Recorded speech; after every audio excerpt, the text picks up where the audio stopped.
Hello, everyone. Welcome back. Good to see you. I'm going to be doing something a little different today. Hopefully, you can't hear my neighbor's dogs are barking outside. Um, I don't even know if I'm going to post this video, to be honest. This is mostly for me, I think, but in the off chance that the finished product is something that I think would maybe be useful to you guys, then I'll post it on my YouTube and my locals and stuff. But this is really my best attempt at something resembling catharsis, I guess. I've got a video that interview I did with James, I think almost 2 weeks ago now. It's just been sitting there. I've got a few interviews and videos upcoming that are just kind of waiting, but it just feels like I needed to do something like this first, I guess. And so, this is just me.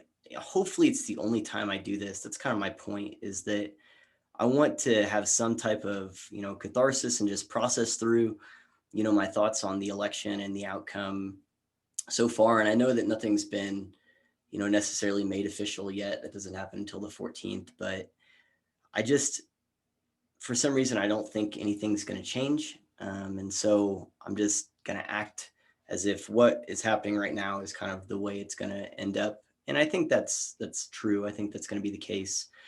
But there's just this weird feeling of kind of, I put a poll about this on my locals, and I've noticed, this same kind of, and I don't know if it's demeanor or just general vibe from people in, the content creation space, and just regular folks that are around me or that I know. And it seems like everyone's, in kind of a daze or in a funk and just trying to figure out what to do and how to be, and just processing what happened and the implications and all the other stuff. And so this is me kind of doing that, I guess. Just, I'm an external processor. So these are thoughts that I might not have articulated before to anyone, or maybe in fragments to my wife or something. But this is just my best attempt at trying to, provide like my general thoughts on things and how I feel. And maybe what I'm going to say is going to describe how you feel, maybe not, I don't know. It's important to say on the front end that I don't have an outline for this. I don't have notes. This is really a kind of a stream of consciousness thing, even though a lot of these things I'm about to say are things that I've been thinking about and kicking around for a while. And also it's important to say that this isn't me trying to convince anyone of anything. This is truly just, this is how I feel. This is what I think. And I'm open to feedback on that, but just know I'm not trying to convince you of anything. If what I say is helpful, great. If what I say is something that is meaningful or that you resonate with, great. If it's something you disagree with or you think is stupid, that's fine too. The goal is the same either way. It's just, I'm just processing this and, bringing you with me. And so you can shut it off or leave me a comment, tell me why you agree or why you disagree or whatever, it's fine. I'm not trying to change your mind on anything. It's my point. But really, I think the first thing that I want to articulate that will provide kind of a rubric for what I'm going to say here is that as I've been processing and thinking about what I've seen, in myself and in people around me and other people kind of in the online space, I realize more and more that it really kind of falls under the category of mourning in a sense. That it feels like we're all kind of mourning something or some things. And there are people who might hear what I just said as, or interpret what I just said as there's a whole bunch of people that are like mourning Donald Trump or something like that, or mourning the man, so to speak. That's not what I said. I think that we're mourning a lot of things, to be honest. I'm sure part of that is Trump, but I don't think it's a big part at all. Maybe what he represented in some ways, but, and I'll explain that. But if you heard me say, or if you interpreted what I said as some kind of like North Korea, people out in the streets crying over the dear leader kind of thing, that's not what I'm talking about. But I think there is a kind of mourning taking place over multiple things, some past tense, some present tense, and some future tense. that's kind of anticipatory mourning. And so that's kind of, I want to break down what that is and what I think that is. And just from my perspective, and you might resonate with this, you might not. But one thing I'll say that I've noticed that people who come from the left originally, which I'm one of those people, someone like Dave Rubin or a Carlin Bersinko or like a Scott Adams type, and who would all still say that we hold certain values that you might identify with the left, even if that's not where the left currently is. So like, classical liberalism, free speech, freedom of expression, those kinds of things that, have historically been associated with the left, but the left is kind of abandoned right now. But anyway, those of us who came from that and who voted for Trump in 2020, despite not voting for him in 2016, maybe even being wildly against him and really terrified of what happened in 2016, that it seems like that those people like, myself and who I just described and others, James Lindsay would be an example, have a certain kind of perspective and fear isn't the right word, but we're processing this a little differently because, the way I put it, for me is, that whenever I was on the left and in kind of these information bubbles, I had certain views about like, the establishment, like Fox News, as an establishment media, or the Republican establishment. And part of the last 4 years was just kind of waking up to the fact that the criticisms I had of the Republican establishment and, the Fox News kind of right-wing establishment media are applicable across the board, across the ideological spectrum. So, I have the same criticisms now of the Democratic establishment. And, whereas previously I would have said, their Fox News is just propaganda for the Republicans, but CNN and NPR are great. Now it's like, no, they're all propaganda. It's just a question of who are they propaganda for? And so those of us who realize that there is, a place where the establishment intersects between the left and the right, and who rejected the left or the establishment over the last couple of years, but also previously rejected the right establishment, I think we have a better picture of kind of what we're looking at and what's coming down the pike than someone who maybe has always been on the right or always been maybe center right or center left or in the middle kind of thing. And so I think there's a mourning of the fact that it seemed like people were waking up to how broken the establishment is and how the establishment exists to just maintain its own power.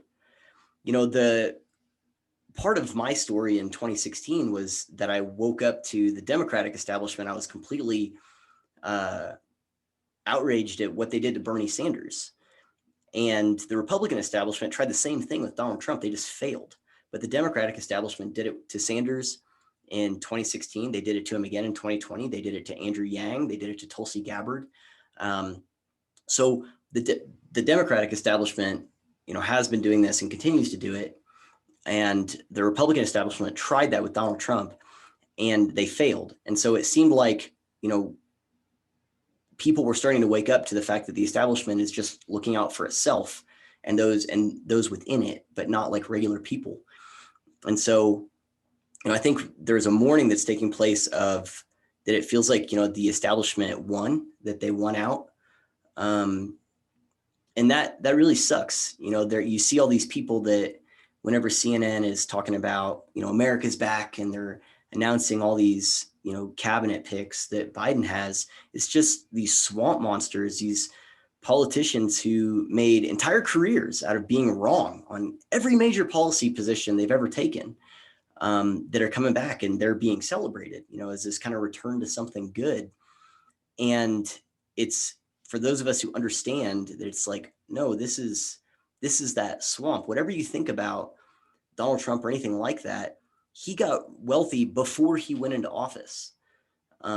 These are folks that became politicians when they were probably in the middle class, and now they're in the top 1%. They got wealthy being politicians. And so their wealth, their family's future, their future resides in, keeping certain constituents happy, probably operating in the gray area in a lot of ways, making deals with certain special interest groups, that someone who is a rich dude when they go into office and will be a rich dude when they leave office. That's not the case for them. And so we see these establishment people moving back in. Cigar and Jetty did a great job talking about some of these cabinet picks and the corruption for the, I believe the pick right now, or people in the talks for Secretary of State and Secretary of Defense, they're on these boards for, I think one of them is a big finance firm. Another one is like Lockheed Martin, big defense contractor, and they're on these boards. And so it's just all of this establishment coming back in. And we see that and we're like, oh my gosh, we almost broke free. We almost broke free of these, of the establishment, of the swamp. I know that I really hesitate to use this example, but it's the one that keeps coming to my mind. So just, I know that there's an uncharitable interpretation of what I'm going to say. I'm going to trust you to make the charitable interpretation and know that I'm not talking about the situation that I'm about to talk about, just the feeling. Okay. So if you want to be uncharitable here, that's fine, but I'm not making a one-for-one comparison here. But whenever Kevin and I did a conversation, Kevin of Engineering Politics, which you should subscribe to if you're not, we did a conversation about hierarchy shifts and what happens when a hierarchy becomes corrupted and when it just seeks to preserve the hierarchy, when it's no longer operating in a way that is productive, that its goals go from doing things that are productive and effective and actually accomplishing things to just preserving its own power. And whenever I was researching this, when we were talking about what happens when a hierarchy becomes corrupted and it shuts out outside influence, I did a bunch of research on the post-Reconstruction South and how the Jim Crow era basically came to be. And one of the things I walked away with from that, by the way, just as an aside, is that we don't learn enough about that. The way we learn about Reconstruction and post-Reconstruction is mostly a bunch of like westward expansion stuff. And we don't learn enough about just the heartbreaking, immoral things that happened in the post-Reconstruction era. But one of the things, so we should learn more about that, but it was really devastating.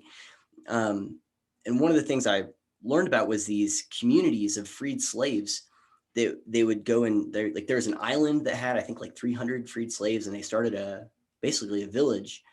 And they were like, we're free, we're entering this new era of freedom. We can live our lives. And they're starting schools and they're running for office and they're getting educated and they're succeeding, because spoiler alert, they're just people. They're just, we're all the same. Like skin color doesn't matter. We're all the same.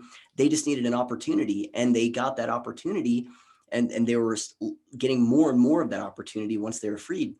And then whenever the Republicans pulled out of the South and ended the Reconstruction era and allowed the state local governments that were run by these Democrats, that's when all of this stuff got revoked from the freed slaves. There was a story about that village I was telling you about, like on the island, where they had set up farms and built houses and they were told, you got to go. It doesn't matter where you go, but you can't be here, because they gave all this land back to the slave owners and to the like Confederate soldiers and, army captains and stuff that had owned all this land and everything that had been previously in jail. And they gave it all back to them. And they're like, well, we know that you built all of these, towns and worked really hard, but we're going to take it all away. But you can go back to work for the people who enslaved you if you want. Like, it's so evil. It's evil and it's immoral. And you hear these stories and these like journal and entries and letters from people at the time, freed slaves at the time, who they thought that they were entering this new era of freedom and equality, and then it was just ripped away. And they realized that the system was not going to help them. Someone like Ida B. Wells, who her story is amazing. You should look it up. I'm not going to get into it here, but you read her letter that after, this really horrible thing happens. And she's like, I thought that the law would be on our side, like the justice would be served, but she realizes the system is broken and that what they thought, they're entering this new era of freedom and moving past all this crap, that those hopes were dashed.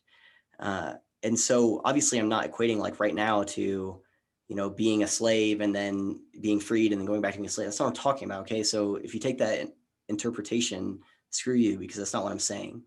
But I'm saying that hope of, I thought we were moving past this awful thing into something better.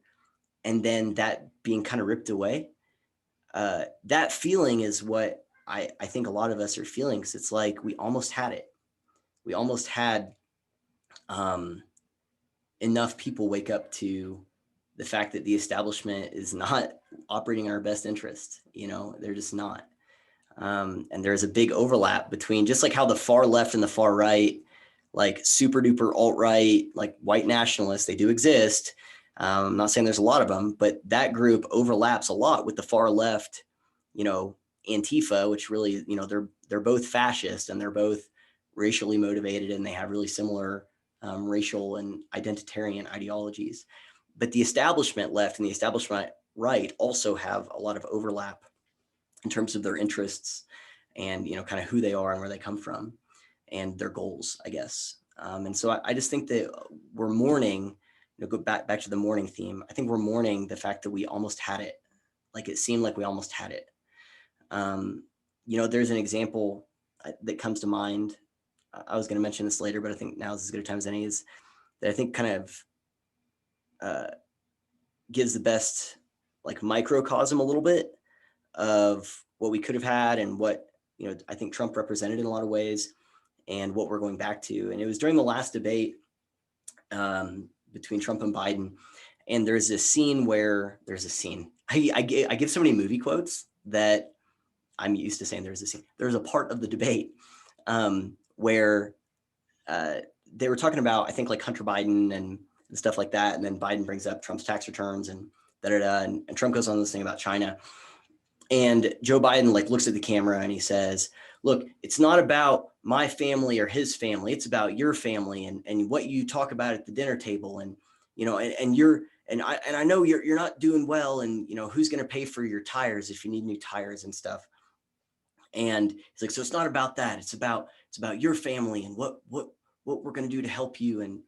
And you see Trump go, he's like, I got to respond. He goes, that's a standard, just stereotypical politician political response. We're talking about this thing with China that's a big deal about them devaluing their currency and how it's hurting us and what they're doing is steal.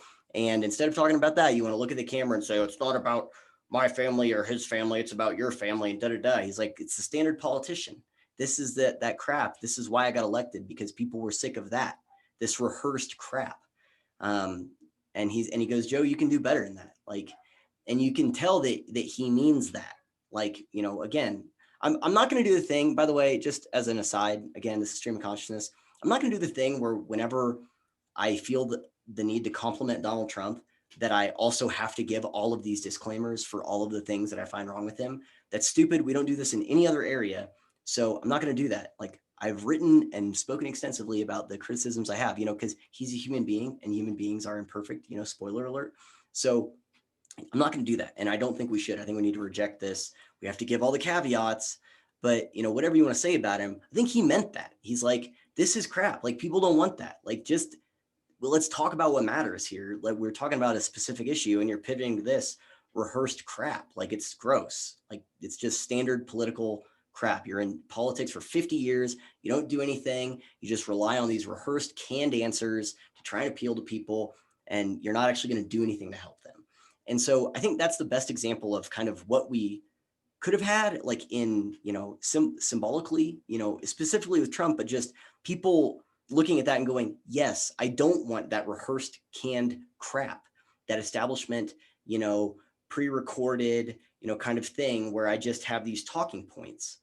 I want to actually talk about what matters and not be afraid to do so, because I might piss off this lobby or that lobby because I'm beholden to them, or these people who I'm in with are beholden to them, or whatever, because of all these weird entanglements. That to me is like the best example of like what we could have had by someone saying, don't do this. Like, we're not doing that. Like, that's canned crap. Let's just be real with people. And then the guy who wants to do that stuff. And so I think a little bit is like kind of mourning the idea of going back to that again. CNN's like, America's back. It's like, yeah, we're back to this establishment nonsense. And I don't know if we'll ever come as close as we were again. Maybe, I don't know, but I think they've figured out how to, I guess, they've figured out the flaw in their system, maybe. And a lot of that has to do with the news media, but that's another video for another time.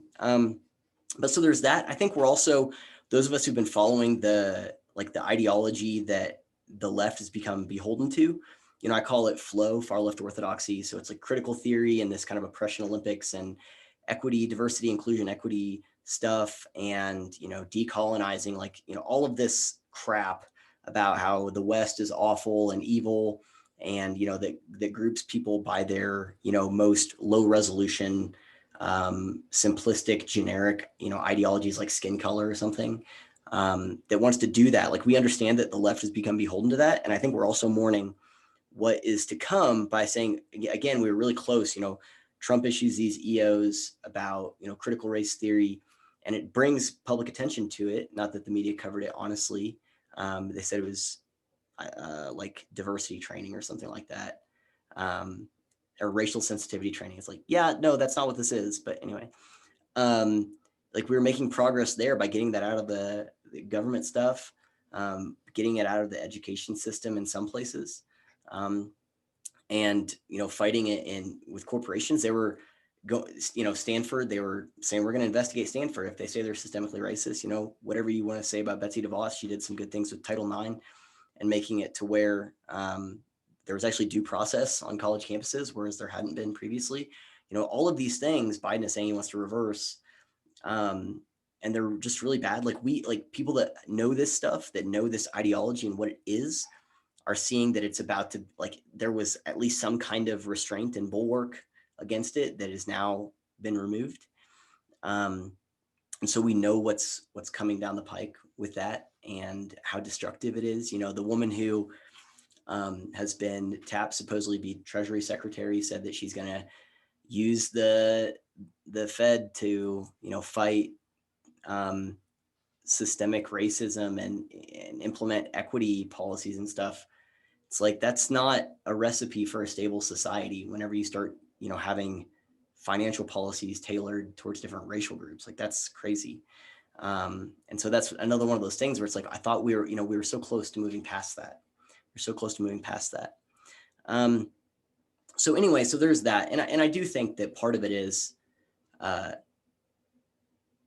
I'll say these last two things. Part of it is Trump the man, because I think that for all of his flaws, as people have said before, and I've said before, I think he did love America. He was a thin-skinned narcissist, very obviously petty, but I think he did love America. And because he went into office as a rich dude, I think that there's a lot of truth to him. It's just like, I'm here to just, try to help the country as I see fit, as I see it, like, how it could be helped.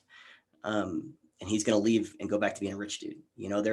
Ben Shapiro did this interview with Jared Kushner prior to the election on his Sunday special, where Kushner multiple times makes these statements like, yeah, I would have really loved to have done public service later in life because we had to get rid of all these businesses, and I was just starting this one thing that was going to be really profitable, but this is when we had to do it. So, Ivanka had to get rid of this clothing line and this thing, and we had to, we sat down with this, I'm trying to, like, conflict, like, attorneys that specialize in conflict of interest kind of stuff.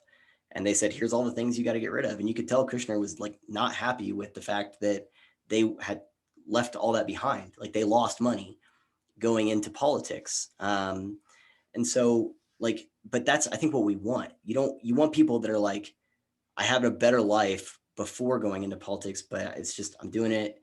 I can go back to that whenever I'm done. But I'm not here to get wealthy, right? I'm here to just do my thing. And so we're now going back to people that started out in the middle class and they got wealthy off of politics. And so I think, and those people are also bringing a really toxic ideology with them.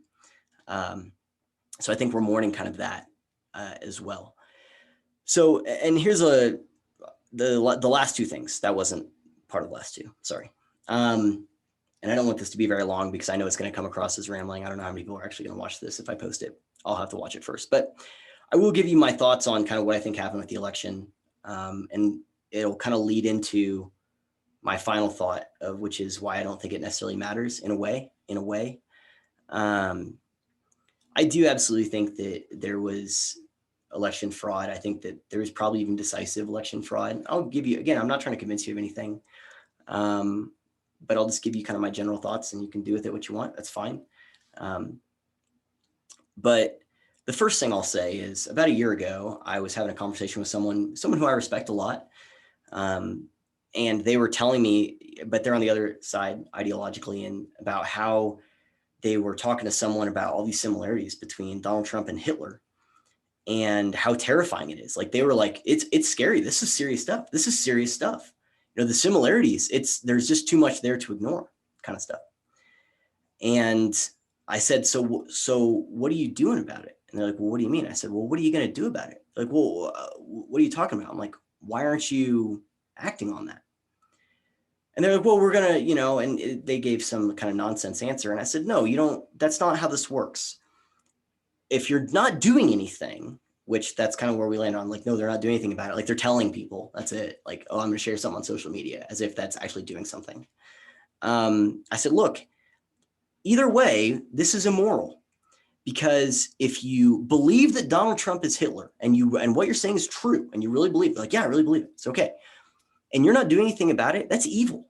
That's evil. Because I'll tell you what I would do. If I believed that, truly believed that, by hook or by crook, I would do whatever I could to stop him, to remove him from power. I'm talking all the way up to assassination.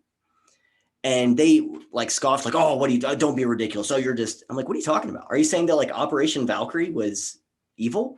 That people like Dietrich Bonhoeffer were evil because they plotted to assassinate Hitler? Like, what are you talking about? Like, that is the only morally right thing to do. If you think that's true and you are firmly convinced of that, you should be trying to remove them from power by any means necessary. And I said, and the other side is that if you don't believe it's true, then you're just saying the most blatantly inflammatory, you're just throwing crap. Like, you're just flinging bombs about the person who's president, and by extension, their supporters, that is way, way like the most inflamed possible rhetoric. There's nowhere to go from there by saying that they're Hitler. So if you don't believe it and you're just saying it and you don't care about the consequences, that's immoral. And if you do believe it and you're not doing anything about it, that's immoral. Because I said, I absolutely, that would be my mission, would be to stop them no matter what, for the safety of my family, for the safety of my neighbors, my country, and my community.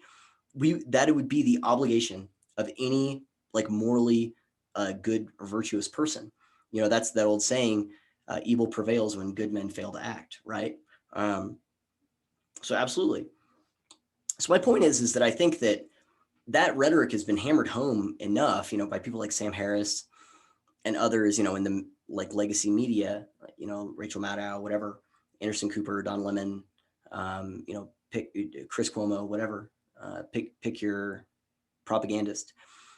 That if enough people internalize that, you know, that they would feel compelled to act. They would go, okay, I now have motivation to try and stop this person. So that's motive, right? Is my point. It's motive. The other thing is opportunity. You know, there's all this stuff about the Dominion voting system, and that might be true. I don't know. I don't spend a lot of time thinking about the Dominion voting system because I don't think it even has to be that complicated. The number of outstanding mail-in ballots right now, I checked yesterday, was about 25 million. The return rate in states is anywhere from like 50% in states that just sent them out to everyone unsolicited, up to maybe at best around 85, 90% in states where you did have to request it. And so across the country, you have about 25 million mail-in ballots that are outstanding. So what's that average out to? 500,000 in each state. I know that was the case in Pennsylvania last I checked, but this is several weeks ago. So you have a situation where there is motive. You have all these outstanding mail-in ballots, which again, even if you say we can provide a totally benign explanation for where, I don't know, 80% of those went, the remainder is enough to swing the election in these key places.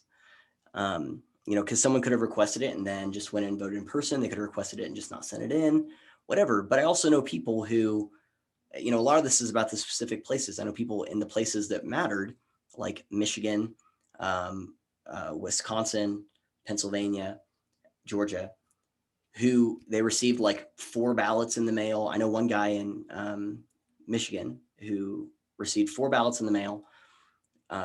for himself, one for his dead mother, and I think one or two for the people who used to live there. And these are also the places that had the most lax, I guess, ballot verification process. So like not checking signatures, not checking IDs.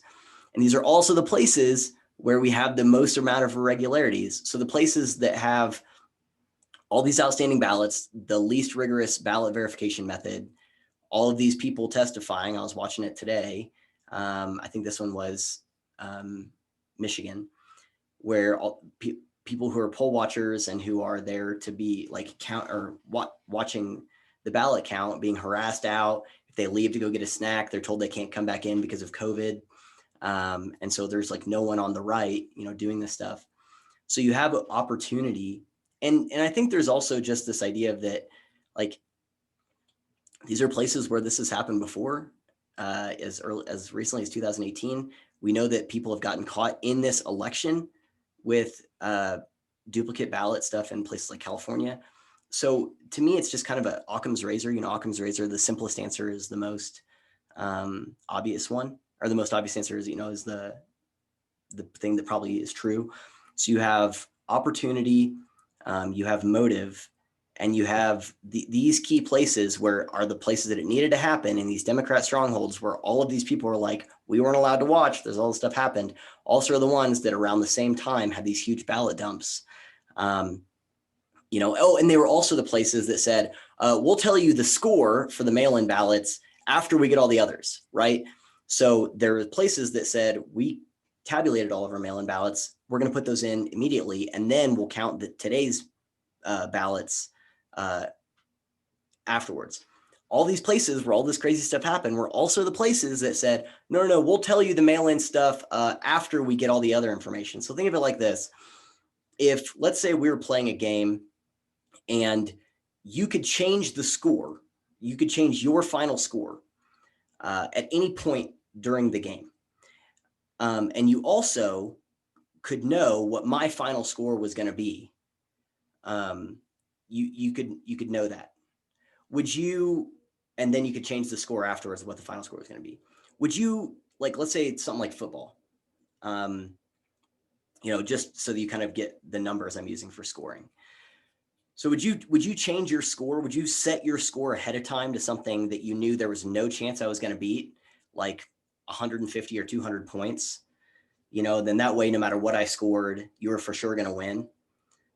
Or would you wait until you saw what my score was and then set yours accordingly, right? So what I mean is in that football example, let's say you set your final score to like 150, and then it turns out that I only scored 27 points. That looked pretty weird. People would be like, wait a second. How did that happen, right? But if you did at the end, you could say, okay, well, I know he's only going to score 27 points. Why not make mine 45? So it's decisive. Even if some of it's in question, it's probably not going to overturn the outcome of the game. And, it doesn't look too suspicious. So the places that had the opportunity to look at what the final score was and then calibrate accordingly did so. Also were the places where all of this changed at the very end. Also were the places that had the most lax ballot,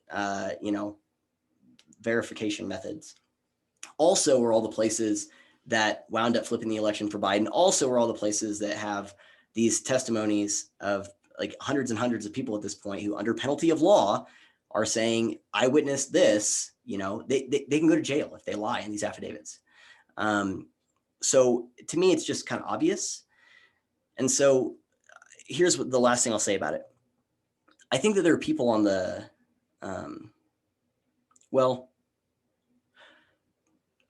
I'll say that for the end. I use what I call the Epstein rule, which is that basically everyone looked at the circumstances around Jeffrey Epstein's death and said, that dude didn't kill himself, like obviously. But if you were to ask someone, well, what's your evidence?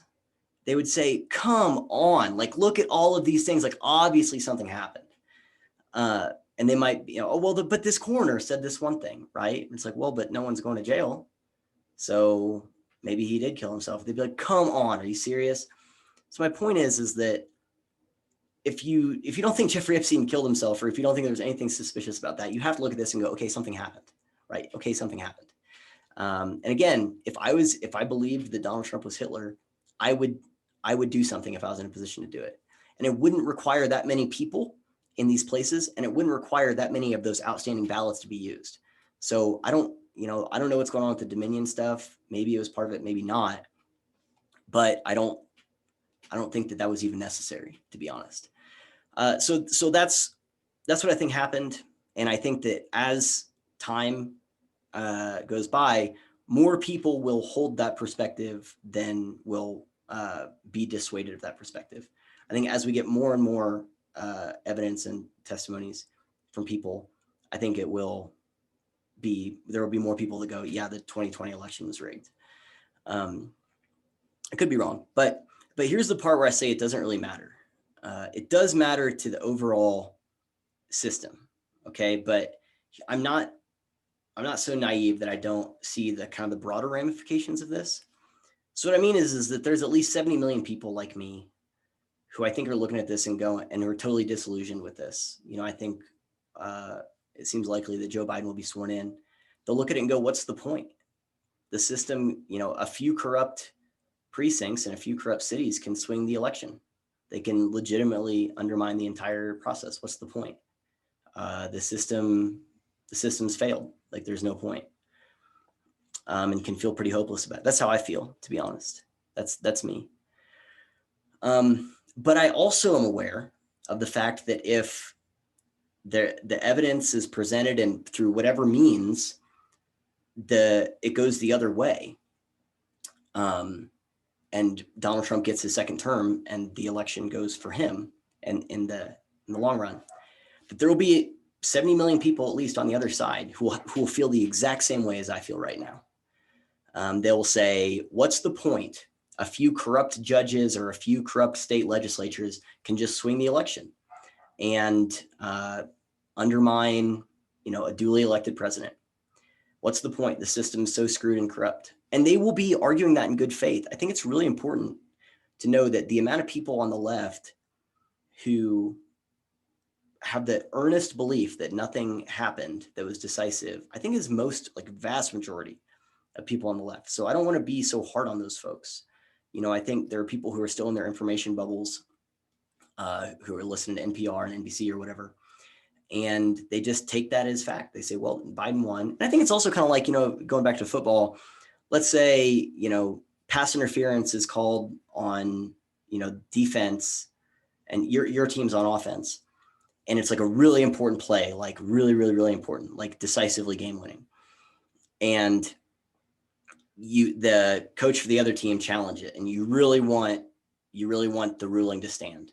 And they're showing the replays as the judge's booth is reviewing the play. And you're watching it going, yeah, I can kind of see how that, maybe wasn't pass interference. I can kind of see that, but I can also see how it was. And so when it's kind of that close, you're just going to lean into whatever your bias is. And that's just normal.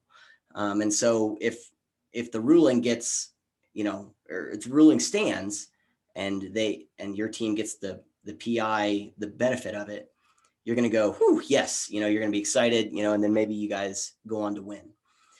But if you're on the other side of that and the call is not overturned, you're going to be pissed. You're going to be like, that was obvious. That was not passive. And you're going to lose and you're going to be super pissed. You're going to say that we were robbed. We were robbed by that. Someone says, I didn't catch the game. What happened? You're going to say, we were robbed. We were robbed. And vice versa. If it does get overturned and your team doesn't get it, you're going to go, what is that crap? That was so obvious. We were robbed. And so I just think whenever it's close, people lean into their biases, and that's totally natural. But my point is that the people on the left, if it does get overturned, most of them will be arguing that in earnest, just like people right now who I want to make the distinction. It's not the right, but just people who voted for Trump, because there's a lot of people on the left and in the middle who voted for Trump. The people on the other side of this right now feel that it was robbed. We were robbed. And if it gets overturned, the people on the left will, I think, legitimately feel that way and make that argument in good faith for the most part. There are folks who won't, but I think that'll be the minority. And that's why I say it doesn't matter, because the broader problem is that is where society is. I made a video a couple months ago called "Are We Gaslighting Each Other?" And it was basically me saying, if we have these information silos, if you're on the left, you're in this like tailored, self-concocted echo chamber. And if you're on the right, a lot of people was the same way. And so that includes like entirely different reality paradigms. And so whenever someone who has all of these different paradigms interacts with someone with all of these different paradigms, they might as well be speaking a different language. It'd be like someone who believes in flat earth talking to someone who doesn't, or a person who is a staunch like religious believer, talking about what happens after death with someone who's an atheist. It's just entirely different paradigms. And so as a result, it can feel like we're gaslighting each other. It's like, what are you talking about? Like, we don't even have a shared reality or shared like foundation of truth to have these discussions in. And so the results of the election, no matter how it goes, is that same way. And so I'm just aware of the fact that if it gets overturned, there will be just as many people on the other side that will feel exactly how I feel right now. And that is the problem. That is the problem more generally, is that that's where we're at right now, with our divisions and the erosion of social fabric, and the erosion of trust, and erosion of trust in each other and in our institutions. That, I talked and wrote about this back in February, that no matter who wins the election, the other side is going to feel like they were robbed, that it won't be legitimate. And that if that's the case, I said, this is how it seems like it's going to be. At the time, I was arguing within the framework of the impeachment. But I said, if that's what happens, then there's no future in the country and kind of how that progresses from that point. Because it's not like we're in the final iteration of what it looks like for people to perceive that is true, right? Like in 2 years, 4 years, 6 years, whatever, like how people act on that perception, that's what I'm talking about. Whether it's, revolting and saying, let's just tear the whole thing down, whether you're on the left or right or whatever, or it's just this migration along ideological lines that's already been happening, but that getting worse. And so the country becomes even more stratified and divided along these ideological lines, where our physical surroundings matches our Twitter. That's a problem. So that's what I feel like the biggest thing that I'm, mourning and looking at is, I'm really trying to not catastrophize and not just be all Chicken Little about this. But it does feel like in some ways that, if you agree with the premise of what I just said, that there are all these people on the right who feel this way, whether or not you think that's legitimate, right? And, all these people on the left would feel the other way if it gets overturned, whether or not I think it's legitimate. The fact that that would be the feeling and that would be the belief, that's what matters. It doesn't matter if I agree with it or not. It just matters that's the reality of it. And so what do you do with that? So if you agree with that premise, just think about where does that go? How does a population heal from that? Can you heal from that? I don't know. So I think that's kind of what I'm mourning the most, is that I just am not optimistic for where we're going for the future of the American experiment. Now, it would be irresponsible of me to not leave you with some kind of positive thing. And this isn't contrived. This is earnest, even though I'll tell you right now, this is something I intellectually know, but I don't emotionally feel this right now. Okay, so I'm just being honest with you. But I know that this is true, and that's what's important. Scott Adams talks about in his book, Loser Think, that being right and being wrong feel the exact same way. And in 2016, there are a lot of people, myself included, and a lot of those people I mentioned before, like Carlin Bursinko or James Lindsay or whoever, they were horrified, terrified at what had happened with Trump winning in 2016. And there are some ways in which I feel that same way now. But I was wrong in 2016. I was wrong about all of the things that I thought that were horrifying. And it turned out that election was a catalyst for a lot of us, so many of us, towards self-improvement and towards just growing intellectually, growing ideologically, meeting new people and forming new alliances, and learning more about ourselves and what we believe and what we think is important. It was a catalyst for change in a lot of ways. And so my point is that at the time I didn't feel that, I didn't realize that, but that's what happened. And so I was wrong. And so there is a really good chance that we're wrong right now if we feel that way. Now, there are things that I can point to, whereas that was, my less informed self that had that feeling. And I could say, well, he didn't know as much. And now you know, and you know all this stuff about, this far left orthodoxy and this really corrupt ideology and da da da. That's all true. And there are certainly things that I can point out and go, yeah, no, that worries me.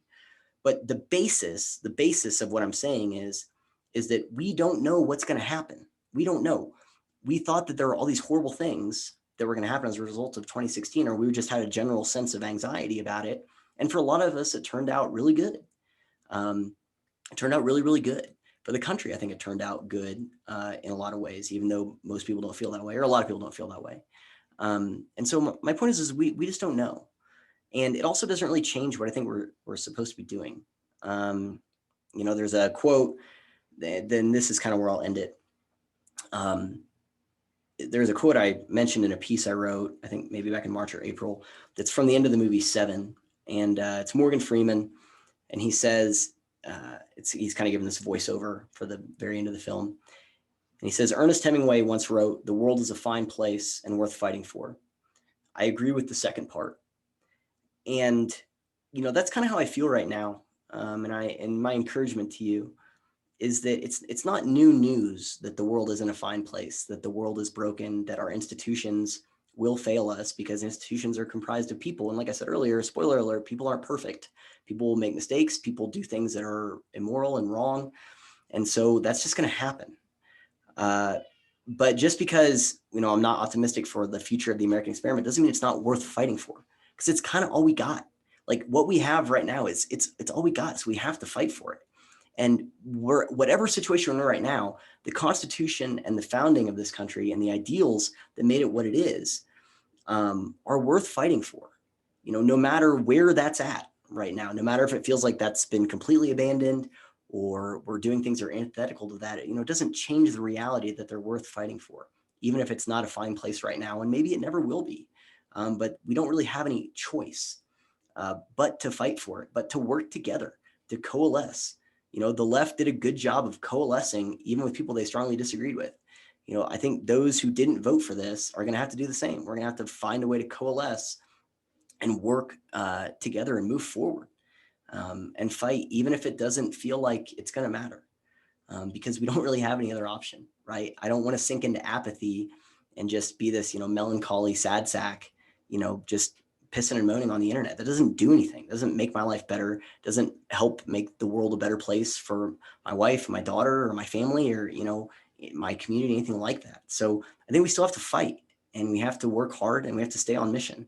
Like I've said before, just because Trump is probably out of office, there are all these things that existed before him that are going to exist afterwards. There are problems we have to work on. And so I think we just have to stay focused and not get sidetracked with the fact that this sucks. It feels like we're just taking loss after loss after loss here. I would love some good news. I'm not predicting anytime soon, but that doesn't matter. We can make our own good news by continuing to fight and not giving up, and just having the humility to realize that we were wrong in a lot of ways about 2016, and we could very much be wrong about the results of what happened this time around, whether it's from the governmental standpoint or just from what it does with us, or how it catalyzes and galvanizes people in the population to, might wake them up or to move forward and say, man, there are these problems. The swamp is a problem. The establishment is a problem. We got to work together to come up with something different. So anyway, that's my encouragement, is that we just don't know what's going to happen. And even if it's not a fine place, it's still worth fighting for. It's still worth fighting for. I'm going to keep fighting. And that's my encouragement to you, is that we would keep fighting. And, who knows, if enough of us do it, I think we can win. Again, I don't feel that right now, but I know that's true, because none of us can see the future. So anyway, that's it. If this is the kind of thing you're into, whatever the heck this was, I don't, I don't know what this was, but please like, share, subscribe, follow me on Twitter. That's at My Mundane Mind, YouTube, Return to Reason, my locals page, which is an awesome community. Please go and join that. It's returntoreason.locals.com. Fantastic conversations, an amazing community, really. You should be, if you're not on locals, I don't know what you're doing. I post articles on Medium and ThinkSpot. I had an article that was on New Discourses last week, which is pretty cool. So you can follow all of my work there. And yeah, if this is something you agree with or disagree or whatever, just give me your comments. I want to know what you think, how you feel. Does this help? Is this cathartic for you? Am I a moron? I don't, whatever, that's fine. Like I said, I'm not trying to change your mind or anything. I'm just processing and bringing you along with me. So whatever you do with it is up to you. But my hope is that it's helpful. So let me know in the comments kind of where you're at, what this meant, if anything at all. But I'm hoping that I can move forward with content having done this, just some kind of catharsis. I think that's what we need so that we can keep going and just acknowledge what we lost, acknowledge that it sucks, and keep fighting, because what other choice do we have? Anyway, all right, that's it. You guys have a good one. Peace.